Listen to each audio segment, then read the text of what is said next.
Dave, can you hear me?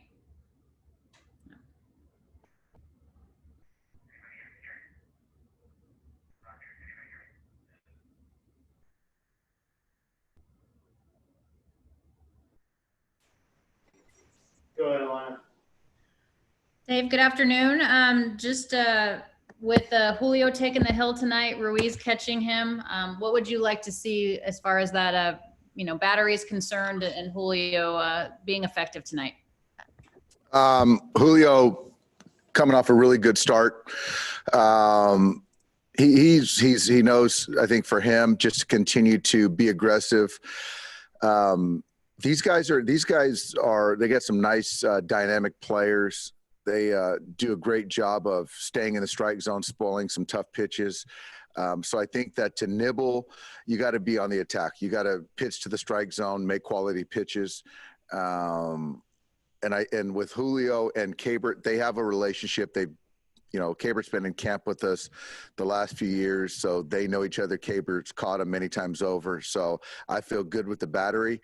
I know, and it's also good for Cabert to get that first major league start under his belt. You guys have scored 51 runs and have hit 17 home runs in your 7-game winning streak. Does it seem like it's more of a complete style of game, that it's not all necessarily coming via the home run, although you do have the power, but you're mixing in some small ball as well? Yeah, it's that home run total is a little surprising. I just see good at bats. I see some of the little things we're doing. I see a team offense, and I think that's the thing that I'm most encouraged about. Understanding that certain guys are still not where they need to be, they want to be. But I think overall, we're doing the little things as far as trying to push some runs across. With Gonsolin going yesterday in the 6 innings, obviously he's not going to be available for some time. So is that the reason for optioning him and getting Victor up here for an extra arm? Yeah, Tony, we made that decision. I think that, looking back and looking out to the 17 days in a row, I think the idea of getting Tony a couple starts was something that we want to do. Whether he pitched well, didn't pitch well, we want to get him that experience. And fortunately for all of us, he pitched great. But now, obviously, having thrown and would be down anyway, so to get that other arm, get Victor here, experience, I think he matches up well with these guys. It's a good opportunity for Victor as well.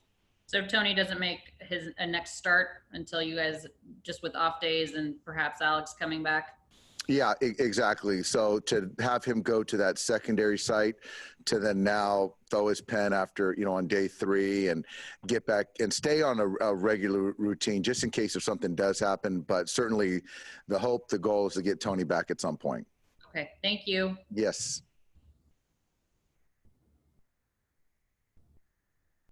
Next question from Dave. Go ahead, Dave. Dave, with the way I understand the plan that you guys had in place for Tony, but the way he pitched those 3 times that you called upon him, how much is he forcing the issue to be in the conversation, to maybe be in the rotation?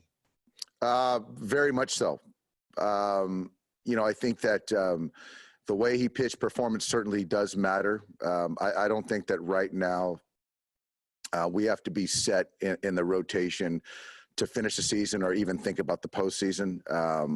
But Tony's done everything he can do, and so that's good. That's a good thing for the organization. That's a good thing for the Dodgers. So our message to Tony was to just continue to keep that edge, keep pitching well, and be ready. But certainly, what he's done here in 3 starts is not lost on anyone. Dave, with the way the offense and more guys are swinging the bat well, has that allowed Cody to buy himself more time to figure things out? Yeah, I think that Cody's earned the opportunity, the time to figure things out, and that's kind of the way this lineup, this team was constructed, where there's not one or 2 players that needs to carry the brunt of it. So I just want Cody to continue to take good at bats, and whatever that means, the result we're fine with, because we have a lot of players that are playing well and a lot of talented players around him. There was a published story a couple of days ago about what he's doing against curveballs. Is that something that you guys have seen and agree with? And what's the diagnosis on all that as far as him swinging at curveballs, missing at curveballs? Yeah, we're certainly aware of it. So yeah, there's a part of it where I think that there's a mechanical part of it where you're not staying through the baseball to hit the curveball. There's a part of it where you're not balanced throughout your swing to stay on the baseball and not smother the curveball. There's some unluckiness. I think that I recall him hitting many curveballs hard, just right at somebody. But yeah, we're certainly aware of it, and we'll try to keep getting better. Okay, thank you. Yep. Next question from Mario Castillo. Go ahead.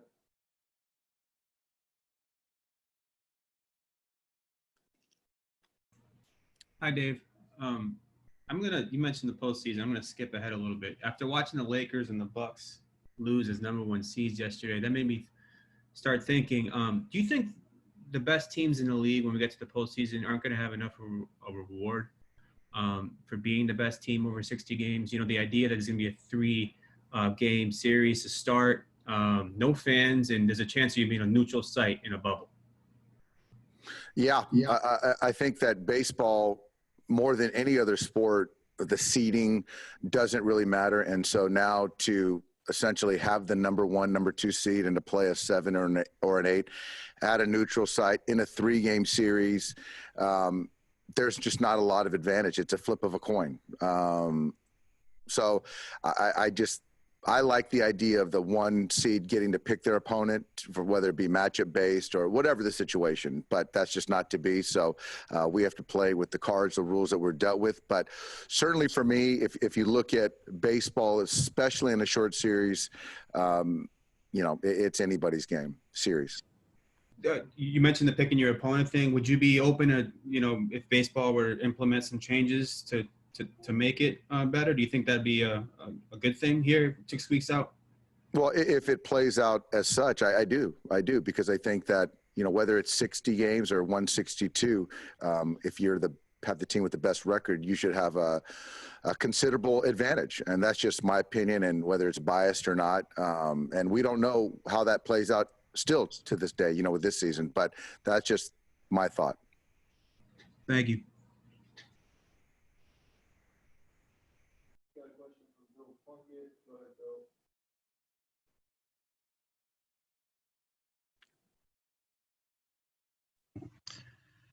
Hey, Dave. Forgot to ask this. Got me now? Gotcha. There we are. I forgot to ask this after the game yesterday. How did Alex Wood's sim game go? It went pretty well. I think that there was a little bit of he went 3 innings, got through it. I thought the stuff was fine. There was a little bit trying to get loose, I think, after the second inning. But after just the normal soreness, he's at that secondary site playing catch. And so I think as we sit here right now, the plan is for him to throw a 4-inning simulated game on Monday. So that's positive. What Austin Barnes has said, he's gotten some help with his swing from Mookie Betts. What do you see that Mookie has done for him? Well, Mookie, it just kind of did some things to free up his mind, give him some clarity, give him some cues, some keys mechanically. And it's just something that Austin has landed with him. So Mookie's been great, gone through the hitting coaches, and they've all kind of collaborated. And the most important thing is that it's, again, landed with Austin. So just using the big part of the field, staying in the strike zone, and just some things mechanically that they've kind of talked through. But it's paid big dividends up to this point. Austin has said that, kind of alluded to his mind being clouded up there the last couple of years. Is he a guy who takes too much advice or tries to absorb too much? Where does the cloud come from? Well, I think the cloud comes from performance, chasing numbers. I think the cloud comes from thinking mechanics when you're in the box and not just focusing on seeing the baseball. But those are things that happen when you do struggle and you're trying to kind of find who you are again, because Austin's always been offensive his entire career, especially throughout the minor leagues in his first year here with us. Yeah, and there's also when you struggle, you're searching. So I think that he was victim to also maybe searching a little too much. Thanks, Dave. Yep. Got time for one more. Go ahead, Aaron.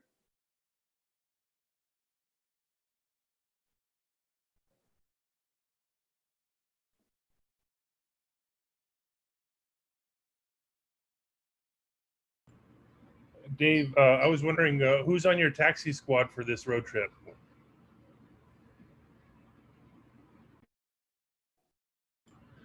Dave, sorry about that. Who's on your taxi squad for this road trip? There you go. Go ahead, Aaron. Dave, who's on your taxi squad for this road trip? Spores, Rocky Gale. I think that's it. And And also Zach McKinstry. I'm sorry. okay, and then I'm just wondering, like, a season where you guys are restricted into you're playing with your own division or own regions, I guess, due to travel. But here you are playing 4 games against the team, but you still have to travel for these 2-game series. Is that kind of odd to you, just given the situation of this season? Yeah, it is odd. It is odd. Whether it's 4 games here or 4 games in Los Angeles, you'd think that, cutting down the travel makes more sense. But, there's obviously some logic behind it.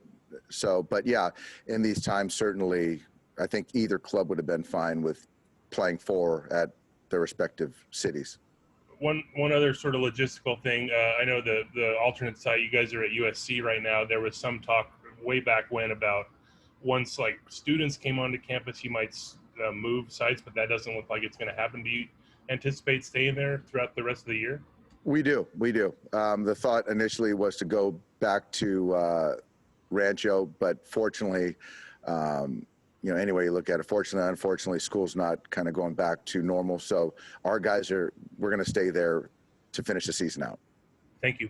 Yes. Thank you, Dave. Thanks, everybody. Thanks, guys.